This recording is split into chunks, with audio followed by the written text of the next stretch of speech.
붓다의 정신은 전혀 다른 향기를 지닌다. 그의 정신에는 이상이 없고 미래도 없으며 저 세상도 없다. 그 정신은 지금 여기에는 피어나는 꽃이다. 그 정신은 아무것도 요구하지 않는다. 이미 모든 것이 주어졌다. 붓다의 정신은 그대가 좀 더 많이 보고 좀 더 많이 듣고 좀 더 많이 존재할 수 있도록 더욱더 깨어있는 것이다. 명심하라. 그대는 오직 의식하는 만큼만 존재한다. 더 많이 존재하기를 원한다면 더 의식적이 되라. 의식은 존재를 가져다 준다. 그리고 무의식은 존재를 앗아간다. 술에 취했을 때 그대는 존재를 잊는다. 깊은 잠에 골아 떨어졌을 때 그대는 존재를 잃는다.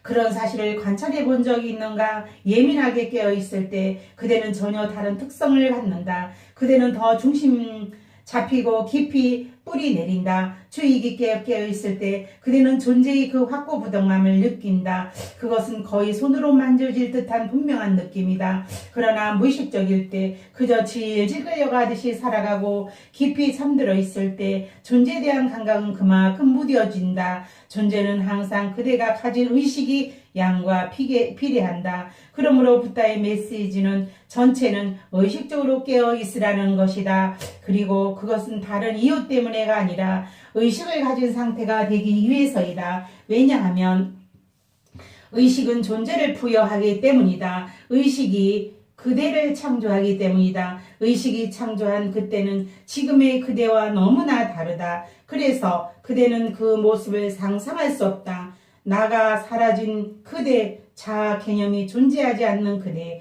아무것에도 갇히지 않는 그대, 순수하게 비어있는 공간, 그 무한한 한정없는 비어있음, 이것을 붓다는 명상의 상태, 올바른 명상의 경지, 즉 삼마 사마디라고 부른다. 붓다는 그것을 전적으로 홀로 존재하는 경지라고 말한다. 그러나 홀로 있음은 고독이 아니라는 것을 명심하라. 홀로라는 아름다운 단어에 대해 생각해 보았는가? 홀로는 모두가 하나라는 의미다. 홀로라는 말은 모두와 하나라는 두 단어로 이루어졌다. 홀로 있음 안에서 그대는 우주 만물과 하나가 된다. 홀로 있으면은 고독과 관계된 어떤 것도 없다. 홀로 있을 때 그대는 고독하지 않는다. 그대는 홀로 있지만 고독하지 않다. 그대는 우주 산나만상과 하나이기 때문이다. 그러니 어떻게 외로울 수가 있겠는가? 홀로 있음 안에서 그대는 다른 사람을 그리워하지 않는다. 그들을 잊어버리기 때문이 아니다. 그들이 필요 없기 때문이 아니다. 그들에게 무관심하기 때문이 아니다. 그대가 그들을 그리워하지 않는 이유는 그들과 하나가 되었기 때문이다. 하나와 전체 사이의 모든 경계선이 사라졌다. 하나가 전체가 되고 전체가 하나가 되었다. 그러므로 영어 단어는 말할 수 없이 아름답다. 엘롬, 올렘이라는 영어 단어는 말할 수 없이 아름답다. 붓다는 샴마 샤마디를 홀로 있음이라고 말한다. 우주 삼라만상과 하나가 될 만큼 철저하게 홀로 존재하는 것이 올바른 명상이다. 만일 그대가 비어있다면 그대는 경계선이 사라진다. 비어있음은 아무 경계선도 가질 수 없기 때문이다. 비어있음은 무한하다. 비어있는 공간에는 무게도 없고 색깔도 없고 이름도 없다.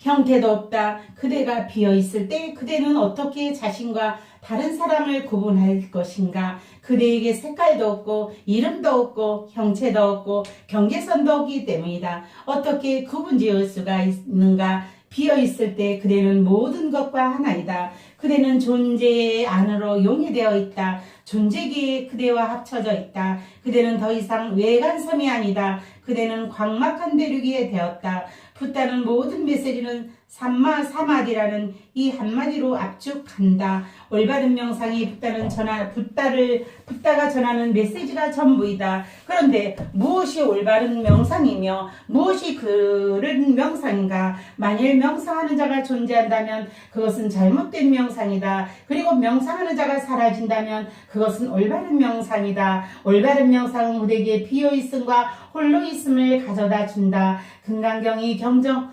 전체는 절대적으로 비어있는 데는 법을 말한다. 이것이 붓다가 세상에 주는 가장 값진 선물이다. 언젠가 나는 이렇게 들었다. 이 경전은 붓다의 훌륭한 제자 아난다에 의해 기록되었다. 한 가지 기억해야 할 사실이 있다. 붓다의 모든 경전은 나는 이렇게 들었다는 말로 시작된다.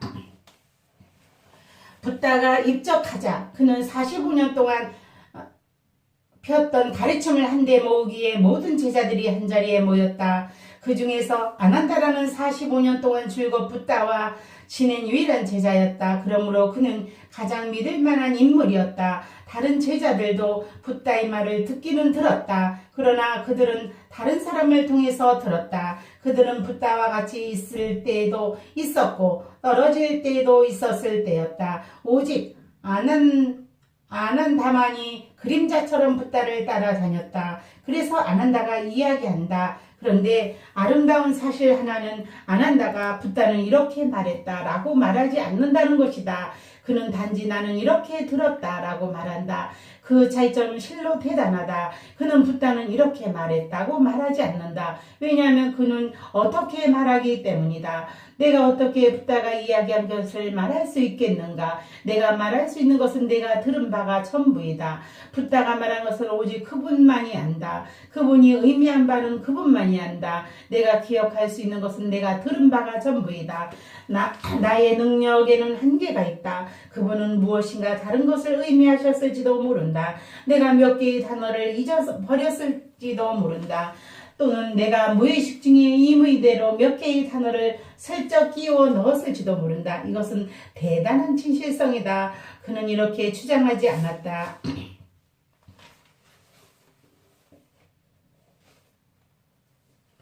이것이 붓다가 말했던 것이다. 나는 그 자리에 있었다. 나는 목격자다. 실제로 그는 목격자이다. 아무도 그것을 부정하지 못한다. 그런데 아난다의 겸손함을 보라. 그는 이렇게 말한다. 나는 이렇게 들었다. 붓다가 말하고 있었으며 나는 듣고 있었다. 나는 오직 내가 들은 바를 말할 수 있을 뿐이다. 그런데 그것은 정확할 수도 있고 아닐 수도 있다. 내가 은연중에 끼어들어 임의대로 해석을 가했을 수도 있다. 몇 개의 단어를 잊어버렸을지도 모르고 나의 마음이 거기에 개입되었을지도 모른다. 그런 일은 모두가 충분히 가능한 일이다. 나는 깨달은 사람이 아니다. 그때까지 아난다는 아직 깨달은 사람이 아니었다. 그래서 그는 이렇게 말했다. 내가 말할 수 있는 것, 내가 보증할 수 있는 것은 이것이 전부이다. 언젠가 나는 이렇게 들었다. 스승께서는 슈라 바스티에 머물고 계셨다. 아침 일찍 스승께서는 옷을 입고 가사를 걸치신 밥그릇을 두고 탁발하기 위해 큰 도시인 슈라 바스티로 들어가셨다. 탁발에서 돌아온 공양을 마치신 다음 스승께서는 의발을 치우시고 발을 씻으시고 그분의 위에 마련된 자리에 가부좌를 들고는 몸을 곧게 펴고 앞쪽에 주의를 집중하고 앉으셨다. 그대는 놀랐을 것이다. 아난다는 아주 세대한 이까지 장악하게 설명했다. 붓다와 같은 이에 대해 전할 때에는 매우 주의 깊게 깊어야 한다. 그래서 아난다는 이러한 사소한 일들마저도 자세하게 말하고 있다. 게다가는 그는 이 많은 일들을 거듭해서 적고 있다. 이 작고 사소한 일들을 스승께서는 스라바스티에 머물고 계셨다. 아침 일찍 스승께서는 옷을 입고 가사를 걸치신 다음 밥그릇을 들고 탁발하기 위해 큰 도시인 스라바스티로 들어가셨다. 아난다는 그림자처럼 붓다를 따라다닌다. 그는 붓다의 뒤를 따르며 말없이 지켜보고 있었다. 붓다를 지켜보는 것만으로도 커다란 은총이다. 그는 붓다의 모든 것을 지켜본다. 탁발에서 돌아와 공양을 마치신 다음 스승께서는 외발을 치우시고 발을 씻으시고 그분을 위해 마련된 자리에 가부좌를 들고는 몸을 곧게 펴고 앞쪽에 주의를 집중하고 앉으셨다. 불교 경전으로 서양에 번역되었을 때 서양의 번역자들은 다소 당황했다. 왜 이렇게 사소한 일들에 대한 묘사가 끊임없이 반복되는가? 그들은 이유를 이해할 수가 없었다. 그들은 이것은 단순히 반복이라고 쓸데없는 중복일 뿐이라고 생각했다. 그들의 눈으로 보기에 이것은 불필요한 것이었다. 도무지 아무 소용도 없는 일이었다. 그러나 그들은 핵심을 이해하지 못했다. 아난다가 말하려는 것은 붓다가 큰 일에 대해 주의를 기울이는 것처럼 사소한 일에 대해서도 똑같이 주의를 쏟는다는 것이다. 붓다에게는 사소한 일도 없고 큰 일도 없다. 모든 일이 한 가지이다. 그는 밥그릇을 들 때도 신을 대하듯이 정중하게 대한다. 가사를 걸치거나 옷을 입을 때에도 그는 매우 주의 깊다. 그는 전적으로 깨어있다. 그는 기계적으로 행동하지 않는다. 그대는 옷을 입을 때 기계적으로 입는다. 그대는 옷 입는 방법을 기계적으로 터득한다. 주의를 기울일 필요도 없다. 기계적으로 옷을 입는다. 그대의 마음은 계속해서 이 방향 저 방향으로 다른 박질 친다. 목욕을 할 때에도 그대는 목욕을 무례하게 대한다. 그대는 거기에 있지도 않다. 어딘가에 다른 곳에 가 있다. 음식을 먹을 때 그대는 음식을 무례하게 대한다. 그대는 거기에 없다. 그대는 다만 음식을 입 안으로 밀어넣고 있을 뿐이다. 그대는 모든 일을 습관적이고 기계적으로 행한다. 그러나 붓다는 그 어떤 일에 전적으로 거기에 있다. 그는 다른 곳으로 가지 않는다. 탁발에서 돌아와 공양을 마치신 다음 스승께서는 의발을 채우시고 발을 씻으시고 그릇을 위해 마련된 자리에 가부좌를 들고는 몸을 곧게 펴고 앞쪽으로 주의를 집중하며 앉으셨다. 이렇게 자잘한 일들도 기록할 가치가 있다. 그 모든 일이 깨달음이라는 특성을 보여주기 때문이다. 붓다는 매 순간 각성된 의식으로 산다. 무슨 일을 하든 관계없다. 무슨 일을 하든 그는 매 순간 그 안에 주의를 기울인다. 어떤 몸짓을 할 때 그는 그 몸짓 자체가 된다. 미소 지을 때 그는 전체적으로 미소 짓는다. 말할 때 그는 말 자체가 된다. 그리고 침묵할 때는 완벽하게 침묵한다. 붓다와 같은 일을 지켜보는 것은 그 자체가 하나의 축복이다. 그의 걸음걸이, 앉음새, 몸새, 그리고 어떻게 그대를 바라보는지 지켜보는 것 자세가 커다란 은총이다. 그때는 매 순간이 빛나는 각성의 순간이다. 그래서 아난다는 이토록 자잘한 일들까지로 전하는 것이다. 붓다가 들어와 옷을 정돈하고 발을 씻고 그를 위해 마련된 자리에 앉아 몸을 곧게 펴고 앞쪽에 주의를 집중하고 앉았을 때 거기에는 거대한 침묵이 있었을 것이다. 이 앞쪽에 주의를 집중한다는 것은 무슨 말인가? 이것은 불교의 특수한 수행법으로 아나판사티 요가라고 불린다. 들숨과 날숨에 주의를 집중하는 것, 이것이 앞쪽에 주의를 집중하는 라는 말의 의미이다. 붓다는 어떤 일을 할 때, 예를 들어 옷을 입을 때에도 그 행동에 주의를 기울인다. 걸을 때 그는 걸음에 주의를 쏟는다. 그리고 아무것도 하지 않을 때 들숨과 날숨에 주의를 집중한다. 그는 언제나 주의 깊다. 심지어 잠자는 동안에도 주의 깊다. 한 번은 아난다가 붓다에게 물었다. 아난다는 10년 동안 붓다와 함께 살고 있었는데 붓다가 밤새도록 똑같은 자세를 유지한 채 자는 것을 보고는 놀라움을 금치 못했다. 붓다는 손을 어딘가에 놓으면 밤새도록 손을 그곳에 놓고 잤다. 아난다는 밤중에 여러 차례 살금살금 다가가 붓다가 어떻게 자는지 지켜보았을 것이다. 붓다와 같은 이가 어떻게 자는지 지켜보는 것은 그럴 만한 가치가 있는 일이다. 그렇지 않은가? 아난다는 붓다가 자는 모습을 지켜보고는 깜짝 놀라 당황했다. 붓다는 밤새도록 똑같은 자세를 유지하고 있었다. 아난다는 호기심을 참을 수 없어서 어느 날 붓다에게 물었다. 밤중에 일어나서 스승님의 주무시는 모습을 관찰하는 것이 옳지 않는 일인 줄 압니다. 하지만 호기심을 참을 수 없어서 남몰래 스승님의 주무시는 모습을 지켜보곤 했습니다. 그런데 저는 매우 당황했습니다. 스승님께서는 밤새도록 똑같은 자세를 유지하시고 계셨습니다. 스승님께서는 주무시고 계신 겁니까? 아니면 내내 깨어 계신 것입니까? 붓다가 말했다. 잠은 육체에 일어나는 일이다. 나는 잠을 자는 동안에는 그것을 자각하고 있다. 서서히 잠이 밀려온다. 어느덧 잠이 내 육체에 도달하여 자리를 잡는다. 이제 몸이 이완되고 팔다리가 느슨해진다. 그러나 나는 밝게 깨어 있다. 명상은 하루 24시간 내내 일어나는 일이다. 명상은 하루에 한 번 하고 끝내는 일이 아니다. 명상은 그대의 향기가 되어야 한다. 명상은 그대의 분위기 자체가 되어야 한다. 그대가 어디에 있건 무엇을 하건 명상이 그대를 둘러싸고 있어야 한다. 앞쪽의 주의를 집중하고 앉으셨다. 그때 많은 비구들이 스승이 계신 곳으로 다가셨다. 그들은 스승의 발 밑에 머리를 조아려 경의를 표하고는 스승의 주변을 오른쪽으로 3번 돈 다음에 한쪽으로 가서 앉았다.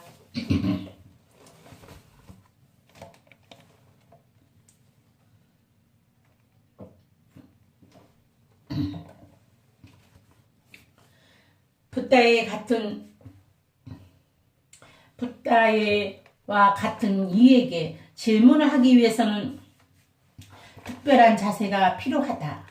그래야만 대답을 얻을 것이다. 그렇지 않으면 붓다가 대답을 하지 않을 것이라는 말이 아니다.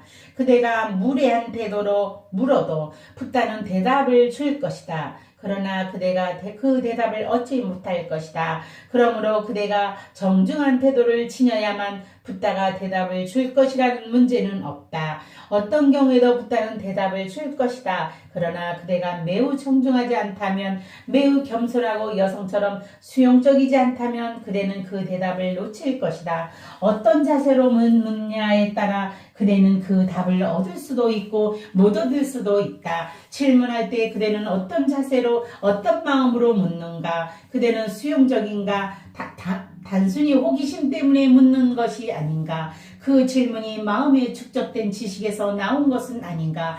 그대의 질문은 순수한가? 또는 이 사람이 아는지 모르는지 시험하기 위해 묻고 있지 않는가? 그대는 이미 마음속에 어떤 지식을 갖고 묻고 있지 않는가? 진정 아무것도 모르는 상태에서 묻고 있는가? 그대는 겸손하게 모든 것을 내맡길 준비가 되어 있는가?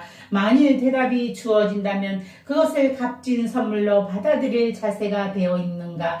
그대는 문을 활짝 열고 그것을 환영할 준비가 됐는가? 그것을 가슴속 깊이 받아들일 것인가? 그것이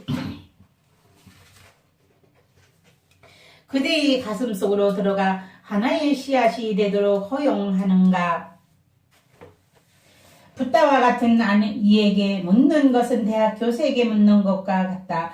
붓다에게 묻기 위해서는 그대 안에 어떤 특성이 필요하다. 그런 특성이 있어야만 그 대답에 의해 도움을 받을 수 있다. 그때 많은 비구들이 스승이 계신 곳으로 다가섰다. 그들은 스승 발 밑에 머리를 조아려 경의를 표하고는 스승의 주변을 오른쪽 3번 돈 다음에 한쪽에 가서 앉았다. 3바퀴 도는 것은 3개의 육체에 대한 상징이다. 첫 번째 도는 것은 물질적 육체, 우리가 눈으로 볼 수 있고 감각으로 느낄 수 있는 육체를 위함이다.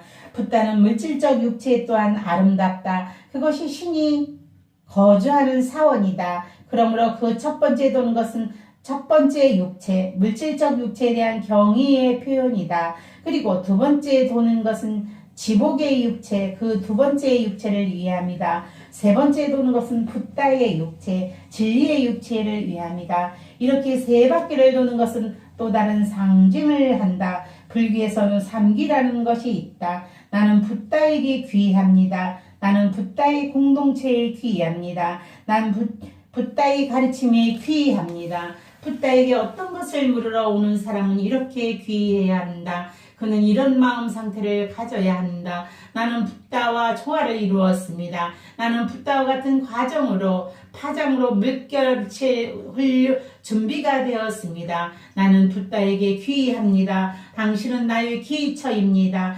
나는 제자로서 여기에 왔으며 내가 아무것도 모른다는 사실을 압니다. 나는 순진무궁한 마음으로 여기에 왔습니다. 나는 당신에게 엎드려 절합니다. 당신은 알고 있으며 나는 모른다는 사실을 인정합니다. 그러므로 당신께서 내가 기꺼이 받아들여야 한다고 생각하는 것이 있다면 무엇이든지 받아들일 준비가 되었습니다. 나는 상가의 붓다의 공동체에 귀의합니다. 왜냐하면 한 명의 붓다는 과거의 미래에 대한 붓다를 대표하기 때문이다. 한 명의 붓다는 모든 붓다에게 들어가는 문이다. 그대는 붓다를 그리스도라 부를 수도 있고 크리시나라고 부를 수도 있다. 아무래도 상관없다. 그것은 여러 전통에 의해 주어진 다른 이름일 뿐이다. 그 모두가 붓다의 이름이다. 그러므로 첫 번째 귀의는 바로 그대 앞에 있는 이 붓다에 대한 것이다.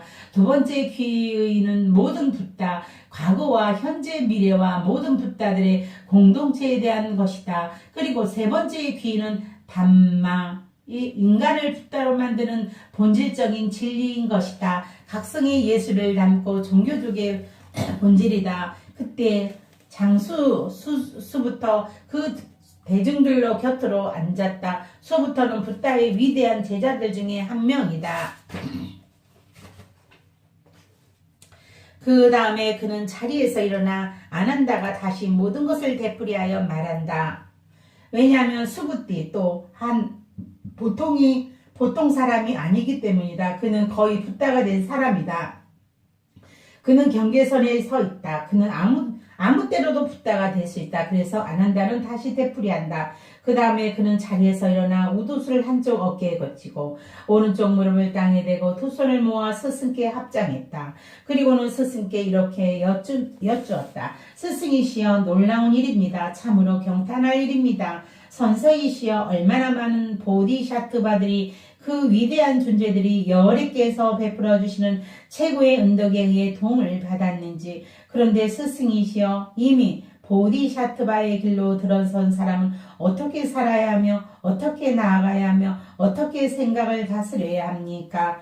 수부티는 거의 깨달음에 가까이 간 사람이다. 그는 보디샤트바이다. 보디샤트바는 붓다가 될 준비가 된 사람, 거의 붓다가 경지에 근접한 사람이다. 한 번만 내리면 그는 붓다가 될 것이다. 보디샤트는 이미 99도로 끓고 있는 사람이다. 100도가 되면 그는 중발해 버릴 것이다. 그러나 보디샤트바는 99도에 좀 더 오래 머물려고 노력하는 사람이다. 그래야 그의 넘치는 자비심으로 사람들을 도울 수 있기 때문이다. 일단 100도로 끓어버리면 그는 저 너머로 가버린다. 갓대 파라 삼갓대 보디수아라. 갓대 파라 삼갓대 보디수아라. 그때 그는 저 너머로 아득히 가버린다. 그때는 이쪽 기슬에 살고 있는 사람들과 접촉하기가 매우 어려울 것이다.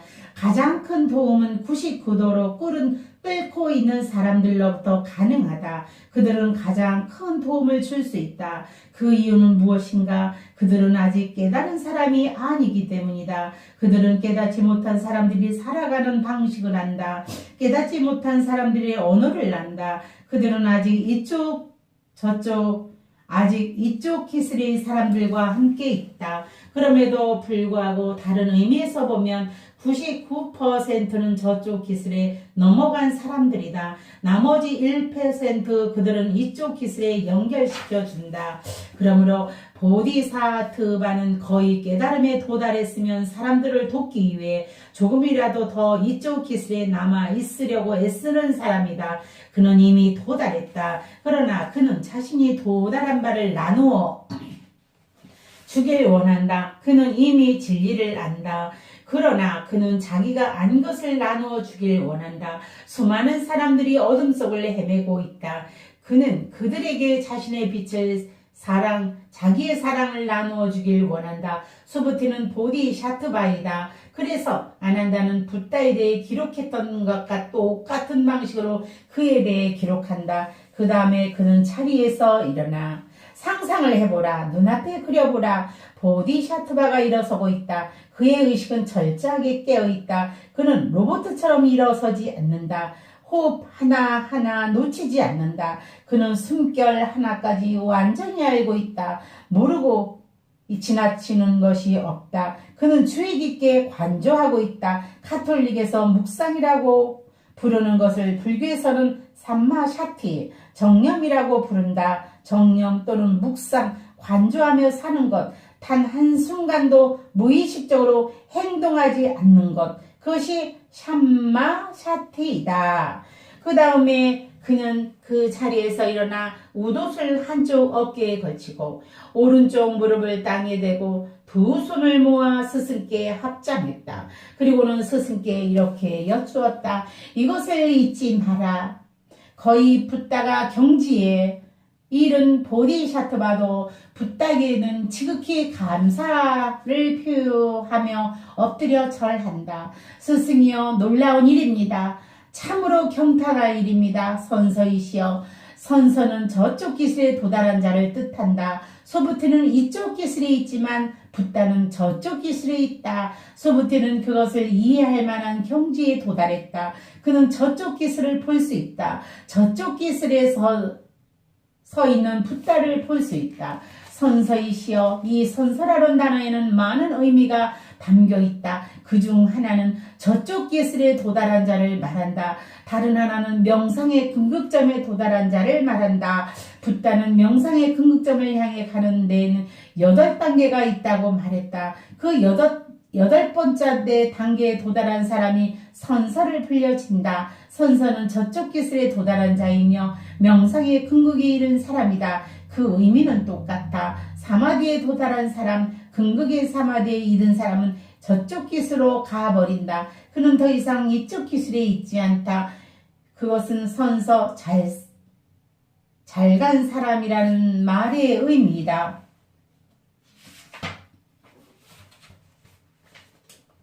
그는 갔다. 완전히 건너갔다. 그는 더 이상 존재하지 않는다. 그는 단지 하나의 비어 있습니다. 자아가 사라졌다. 연기처럼 증발되었다. 스승이여, 놀라운 일입니다. 참으로 경탄할 일입니다. 선서이시여, 얼마나 많은 보디샤트바들이, 그 위대한 존재들이 열애께서 베풀어 주시는 최고의 은덕에 의해 도움을 받았는지요. 열애는 저쪽 기술에 건너간 사람을 의미하는 불교 용어이다. 수부터는 이렇게 말했다. 얼마나 많은 사람이 베풀어졌는지 놀라운 일입니다. 진정 경탄할 일입니다. 스승께서는 우리에게 얼마나 많은 것을 주었는지 믿을 수 없을 정도입니다. 우리는 받을 자격조차 없는데 스승님은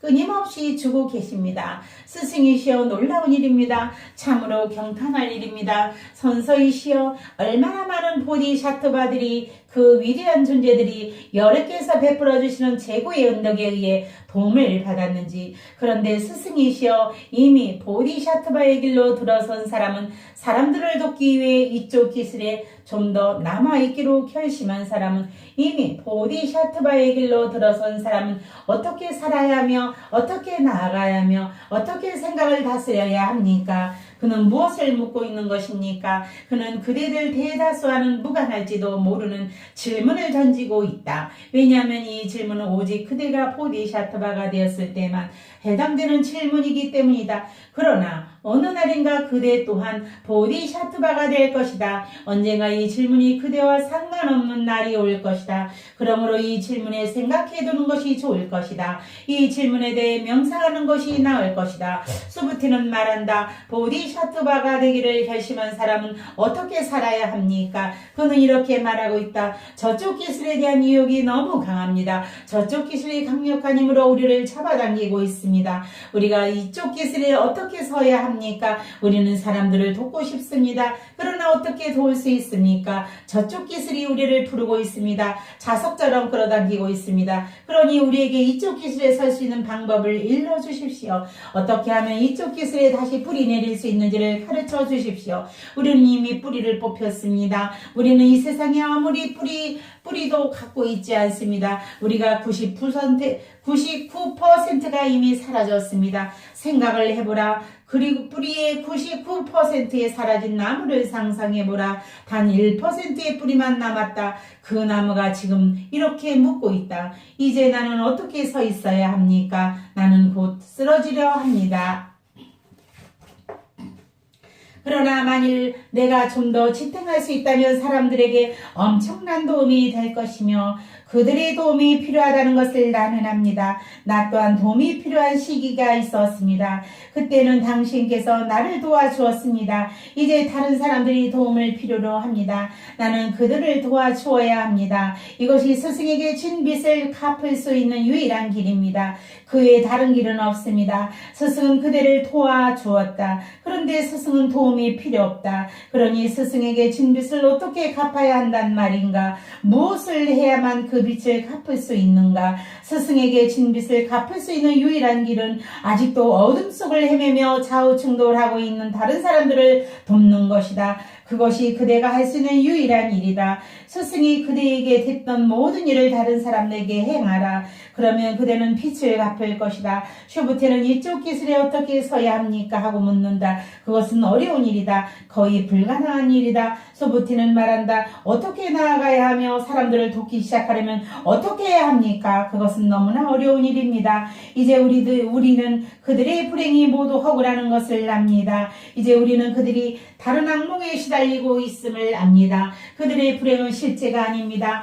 우리는 그들이 새끼줄을 뱀으로 생각하며 벌벌 떨고 있다는 것을 압니다. 그것은 너무 터무니없는 일입니다. 하지만 이런 사람들은 돕는 것은 매우 힘든 일입니다. 우리는 그들에게 도움이 필요하다는 것을 압니다. 우리 또한 과거에 그런 처지였기 때문입니다. 우리 한때 무서워서 벌벌 떨고 울부짖고 비명을 지르는 것이 적이 있습니다. 비록 지금은 그 모든 것이 한낱 꿈이고 환상이라는 것을 알았지만 우리는 한때는 극심한 고통에 시달린 적이 있습니다. 생각을 해보라. 상대방이 말도 안 되는 소리를 떠들고 있는 것을 안다면, 그대에게 아무 상처도 없다는 것을 안다면, 한 번은 어떤 남자가 나를 만나러 왔다. 그는 자기 뱃속을 파리 2마리가 들어가 있다는 환상에 시달리고 있었다. 그는 입을 벌리고 자는 버릇이 있었는데 그 틈에 파리가 뱃속으로 들어갔다고 생각하고 있었다. 그리고 파리는 그 뱃속에서 윙윙거리고 날고 있었다.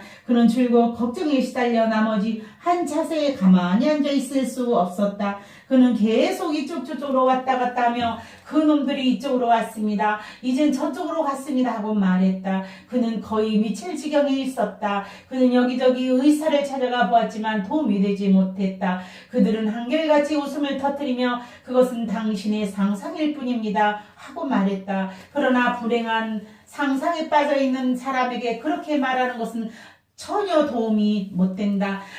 왜냐하면 그는 실제로 고통받고 있기 때문이다. 그의 입장에서 보면 그것은 상상에 불과할지도 모른다. 그러니 그에게는 그것이 상상이든 현실이든 아무 차이도 없다. 그는 현실과 똑같은 고통에 시달리고 있기 때문이다. 그대가 무엇이라고 부르든 아무것도 달라지지 않는다. 나는 그의 배를 만지며 말했다. 그렇군. 그 놈들이 여기에 있다. 내 말을 듣고 그는 매우 기뻐했다. 그는 나의 팔을 만지며 경의를 표하고는 이렇게 말했다. 당신이 제 고충을 알아주는 유일한 분이십니다. 당신이 제 고충을 알아주는 유일한 분이십니다. 지금까지 지금까지 용하다는 의사는 거의 다 만나보고 아유르베딕 대증요법, 동종요법 등을 다 써보았지만 그들 모두가 어리석었습니다. 그들은 똑같은 말을 되풀이했습니다. 그래서 나는 그들에게 이렇게 말했습니다. 여보시오, 약이 없으면 없다고 말하시오. 왜 자꾸 내가 환상에 빠져있다고 말하는 것이오. 이제 제 고충을 알아주는 분을 만났습니다. 당신은 아시지요? 내가 말했다. 나는 알 수 있다. 분명히 파리가 그대의 뱃속에 있다. 나는 이런 문제를 다루는 데는 전문가이다. 그대는 사람을 제대로 만난 것이다. 나는 실제로는 존재하지도 않는 문제를 다루는 데 전문가이다. 그것이 내가 하는 모든 일이다. 계속해서 내가 그에게 말했다. 자, 여기에 누워 눈을 감아라. 내가 그대에게 눈가리개를 하고 그놈들을 꺼낼 것이다. 입을 벌려라. 그러면 내가 주문을 외워 그 놈들을 불러낼 것이다. 그는 기뻐서 어쩔 줄 몰라 했다. 그가 말했다. 진작 이런 조치가 취해져야 했습니다. 나는 그의 눈에 가리개를 씌우고 입을 벌리고 말했다. 그가 매우 행복해하며 자리에 누웠다. 그는 파리가 밖으로 나오기를 기다리고 있었다.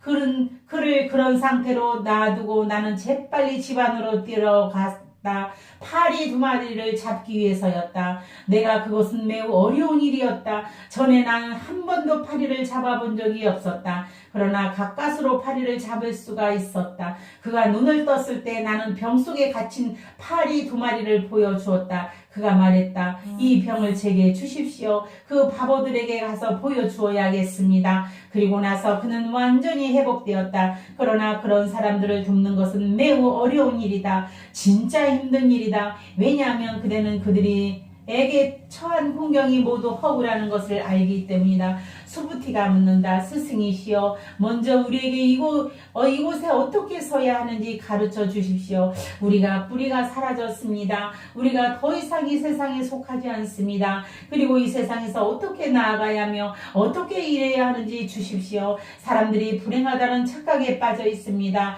그들은 모든 불행은 거기에서 기인합니다. 우리는 그 모든 것이 허구라는 것을 압니다. 그러니 우리가 이 세상에서 어떻게 일을 해야 합니까? 그리고 우리가 어떻게 생각을 다스려야 합니까?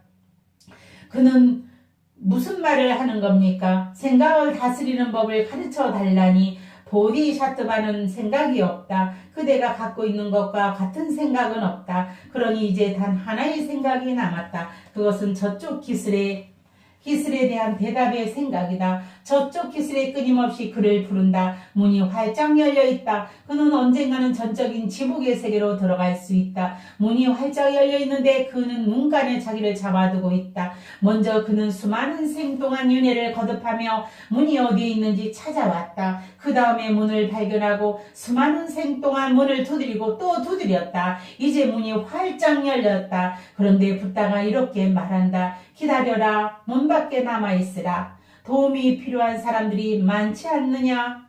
자연이 문으로 들어가고 싶은 거대한 욕망이 저 너머로 세계로 들어가고 싶은 열망에 끌어올 것이다. 지금 수부티는 그것에 대해 묻고 있다. 이 말을 듣고 스승께서 수부티에게 이렇게 말씀하셨다.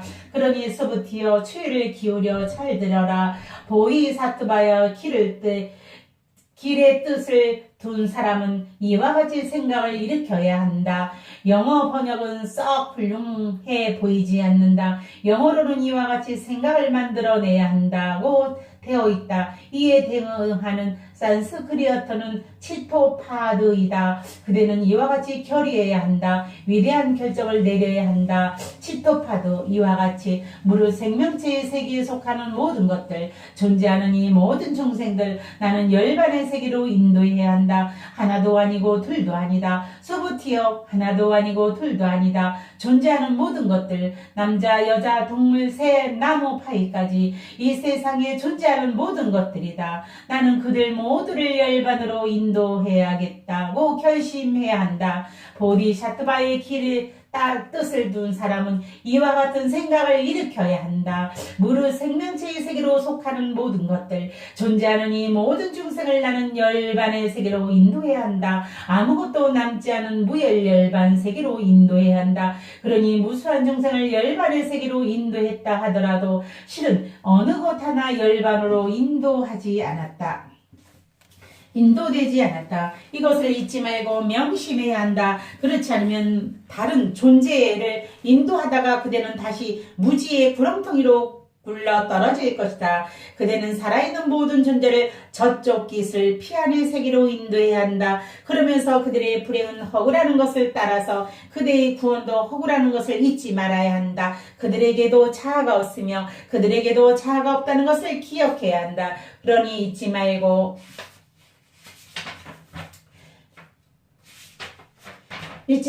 가슴에 새겨라. 그대가 사람들을 돕고 있다고 생각하지 말라. 그대 자신을 위대한 구조자로 생각하지 말라. 그렇지 않으면 다시 굴러 떨어질 것이다. 다시 이 세상에 뿌리를 내리게 될 것이다. 그러니 두 가지 사실을 잊지 말고 명심하라. 그대는 커다란 결의를 붙이고 이쪽 기슬에 남아 있어야 한다. 그렇지 않으면 저쪽 기슬에 끌려가 버릴 것이기 때문이다. 그러면 한편 이 세상에 다시 뿌리를 내리지 말아야 한다. 그렇게 되면 그대는 아무 도움도 주지 못할 것이다. 그대는 자신을 파괴할 것이고 다시 꿈속에 빠질 것이다. 어째서 그런가? 만일 보디샤트바가 중생이라는 관념을 가지면 그는 진실로 보디샤트바가 할 수 없기 때문이다. 그것은 어째서인가? 만약 그에게 자아라는 생각과 중생이라는 생각, 생명 있는 영혼이라는 생각 또는 개아라는 생각이 있으면 그는 보디샤트바라 할 수 없기 때문이다. 그러니 수부티어 이 두 가지를 명심하라. 먼저 그대는 살아있는 모든 중생을 저 피안의 세계로 데려가야 한다. 그러면서 아무도 중생이 아니라는 것을 명심해야 한다. 그대도 중생이 아니다. 모든 에고는 허구이며 환상이다. 항상 이것을 명심하고 커다란 결의로 나아가라. 사람들을 도와 건너편 기슬에 대해 눈뜨게 하라. 그들은 이미 그곳에 있다. 그대는 다만 그들을 일깨우고 주의를 기울이게 하면 된다. 그러나 그 일에 휘말리지는 말라. 구세주가 되지 말라. 이 두 가지를 항상 잊지 말라. 이 경전에서는 붓다는 보디샤트바의 길에 대한 계속 되풀이하여 언급할 것이다. 나는 그대들 모두가 보디샤트바가 되기를 바랍니다. 감사합니다. 사랑합니다.